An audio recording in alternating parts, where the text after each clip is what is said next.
नमस्कार, निकिताच किचनमध्ये आपले खूप खूप स्वागत आहे। आज आपण पाहणार आहोत हिरव्या वाटाण्याचे कटलेट कसे बनवायचे ते। अगदी सोपी आणि झटपट ही रेसिपी आहे। खायला तर इतकी स्वादिष्ट लागते आणि हेल्दी देखील आहे, त्यामुळे नक्की ट्राय करून बघा। हिवाळा म्हटलं तर मार्केटमध्ये खूप सारा असा वाटाणा मिळतो आणि स्वस्त देखील असतो, त्यामुळे घरी आपण नेहमीच वाटाणा आणतो। नेहमीच भाजी करण्यापेक्षा तुम्ही हे कटलेट ट्राय करून बघा, खूपच छान स्वादिष्ट लागतात। वरतून अगदी क्रिस्पी आणि मधून असे सॉफ्ट तयार होतात। मुलांना तर वाटाणा आवडत नाही, भाजीमधून निवडून निवडून टाकतात, त्यामुळे तुम्ही ही रेसिपी एकदा ट्राय करून बघा, खूपच आवडीने खातील आणि नेहमी या पद्धतीनेच बनवायला सांगतील। तर खूप छान अशी रेसिपी आहे, नक्की ट्राय करून बघा। चला तर मग वेळ न घालवता रेसिपी करता सर्वात अगोदर मी ते हिरवा वाटाणा सोलून असा घेतलेला आहे। अगदी फ्रेश असा वाटाणा मी घेतलाय, तर हा अर्धा किलो आहे। मार्केटमध्ये खूप सारा वाटाणा अवेलेबल होतो, माझ्या मिस्टरांना तर खूप आवडतो, एक एक दोन दोन किलो ते आणतात, त्यामुळे म्हटलं ही रेसिपी ट्राय करून बघावं, खूपच छान याची टेस्ट लागली होती। तुम्ही देखील ट्राय करून बघा। आता हे वाटाणे आपल्याला वाफवून घ्यायचे। वाफवून घेतल्यामुळे आपली रेसिपी जास्त वेळ देखील टिकते, जेव्हा हवी असेल तेव्हा आपण तळून हे खाऊ शकतो। येथे तुम्ही बघू शकता अगदी सॉफ्ट असं मी याला वाफवून घेतले। आता यामध्ये हिरव्या मिरच्या घालायच्या आहेत, यात तुम्ही आलं लसूण देखील घालू शकता, परंतु मी येथे फक्त हिरव्या मिरच्या घातलेल्या आहेत। आता हे आपल्याला जाडसर असं दळून घ्यायचंय, जास्त बारीक पेस्ट करायची नाही, असं जाडसरच ठेवायचं आहे। आता इथे तुम्ही बघू शकता थोडंसं जाडसरच असं ठेवलंय, बारीक पेस्ट केलेलं नाही। याच पद्धतीने आपल्याला हे वाटाणे असे मिक्सरमध्ये फिरवून घ्यायचे आहेत। आता पुढची प्रोसेस करून घेऊया। आता हे वाटाण्याचं मिश्रण आपण एका बाउलमध्ये काढून घेणार आहोत। तर सर्व मिश्रण यामध्ये घालून घेणार आहेत आणि याला बाइंडिंग येण्याकरता यामध्ये मी बटाटा यूज केला होता। बटाट्यामुळे टेस्ट देखील खूप छान लागते आणि छान असं बाइंड होतं। बटाटे इथे उकडवून घेतलेले 2 बटाटे मी घेतले होते अर्धा किलो वाटाण्याकरता। आता हे बटाटे आपल्याला किसणीने किसून घालायचे आहे, जेणेकरून आपल्याला मॅश करण्याकरता अगदी सोपं जाईल।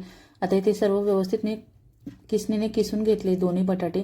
आता यामध्ये आपण बारीक चिरून कांदा घालणार आहोत आणि त्याचबरोबर कोथिंबीर देखील घालणार आहोत। दोन्ही आपल्याला बारीक चिरून घ्यायचे आणि यामध्ये घालून घ्यायचे। यामध्ये खूपच छान याची टेस्ट लागते। आता चवीनुसार यात मीठ घालायचं आहे, त्याचबरोबर इथे मी 1 चमचा धना पावडर घातलेली होती आणि थोडासा गरम मसाला घातला होता, यामुळे खूपच छान टेस्ट लागते। आणि यामध्ये आता आपण थोडंसं काळं मीठ देखील घालणार आहोत, यामुळे पचायला देखील हलकं होतं आणि टेस्ट देखील त्याची खूप छान लागते। लक्षात ठेवा आपण अगोदर मीठ देखील घातलेलं होतं, त्यामुळे काळं मीठ हे थोडंसंच घालायचं आहे। आता हे व्यवस्थित आपल्याला मिक्स करून घ्यायचं आहे।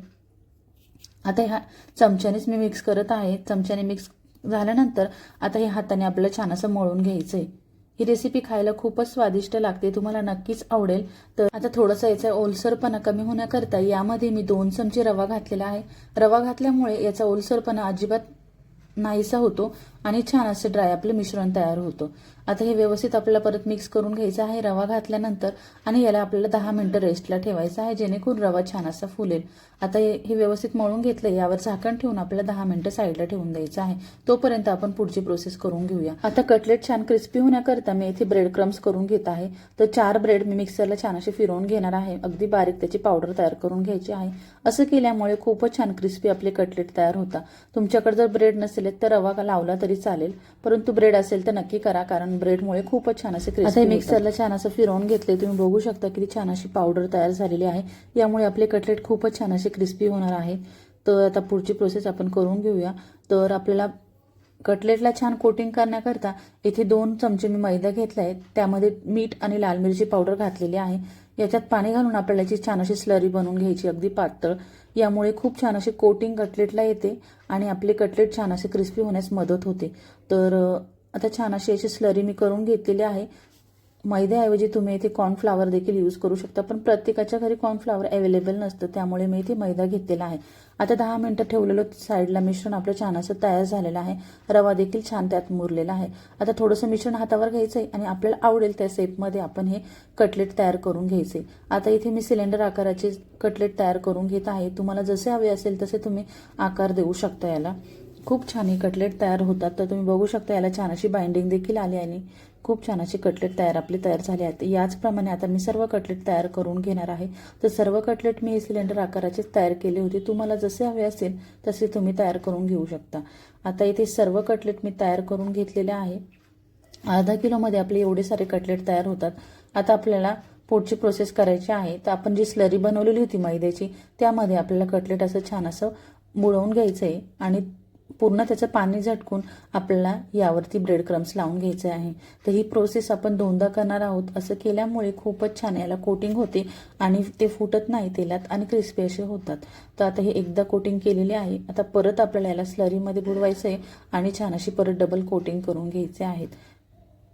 डबल कोटिंग तुम्ही नंतर देखील करू शकता, परंतु मी आता व्हिडिओ दाखवायचा आहे त्यामुळे परत अशी कोटिंग करून घेत आहे. तर याच पद्धतीने सगळे कटलेट करून घ्यायचे. कटलेट खायला खूपच स्वादिष्ट लागतात आणि हे कटलेट तयार करून फ्रीजरमध्ये ठेवले तरी मस्त असे किती दिवस टिकतात. जेव्हा आपल्याला हवं असेल तेव्हा आपण तळून हे खाऊ शकतो. त्यामुळे सीझन आहे तोपर्यंत तुम्ही छान असे बनवून ठेवायचे आणि जेव्हा लागेल तेव्हा आपण खाऊ शकतो. आता ही 2 टाइम याला कोटिंग केलेली आहे. याच पद्धतीने सर्व कटलेटला मी 2 टाइम कोटिंग करून घेणार आहेत. तर इथे सर्व कटलेट तयार झालेले आहेत. आता आपण हे फ्रीजरमध्ये 10 ते 15 मिनिटं ठेवणार आहोत जेणेकरून व्यवस्थित असे सेट होतील. इथे तुम्ही बघू शकता मी हे काढून घेतले. 10 ते 15 मिनिटं छान असे सेट करायला ठेवले होते. अगदी छान झालेले आहेत. आता आपण हे तळून घेऊया. तर तळण्याकरता अगोदर एकदम कडकडीत तेल गरम करायचे, नंतर मीडियम फ्लेमवर आपलं हे छान असे तळून घ्यायचे. तर यामध्ये आता आपण सर्व कटलेट टाकून घेऊया. तर एका बॅचला आपल्याला 5 ते 6 कटलेट टाकायचे आहेत. त्यामुळे छान असे तळले जातात आणि फुटत देखील नाही. आपण याला डबल कोटिंग केलेली होती त्यामुळे खूपच छान क्रिस्पी होतात आणि कलर देखील याला खूप छान येतो. मीडियम फ्लेमवर आपल्याला 5 ते 10 मिनिटांमध्ये छान असे कटलेट तयार करून मिळतात. अगदी छान ही रेसिपी आहे. नक्की ट्राय करून बघा आणि कशी झाली आहे ते मला कमेंटमध्ये सांगायला विसरू नका. आता इथे तुम्ही बघू शकता किती छान असा कलर याला आलेला आहे. बघताच क्षणी खायची इच्छा होईल असे आपले हे वाटाण्याचे कटलेट तयार होतात. न खाणारे देखील आवडीने खातील असे आपले कटलेट तयार होतात. तर नक्की तुम्ही करून बघा. आता सर्व कटलेट मी तळून घेतले. कलर देखील याला छान आलेला आहे. आता आपण याचं तेल नितरून घेऊया आणि एका प्लेटमध्ये हे काढून घेऊया. अगदी छान गरमागरम आपल्याला हे सर्व करायचे आहे कारण गरमागरमच छान लागतात. मस्त असे क्रिस्पी होतात आणि मध्ये सॉफ्ट असे लागतात.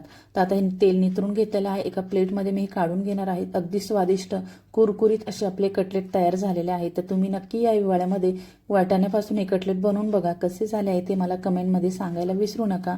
आणि माझ्या चॅनलवर नवीन असाल तर सबस्क्राईब नक्की करा आणि माझी ही रेसिपी बघितल्याबद्दल धन्यवाद.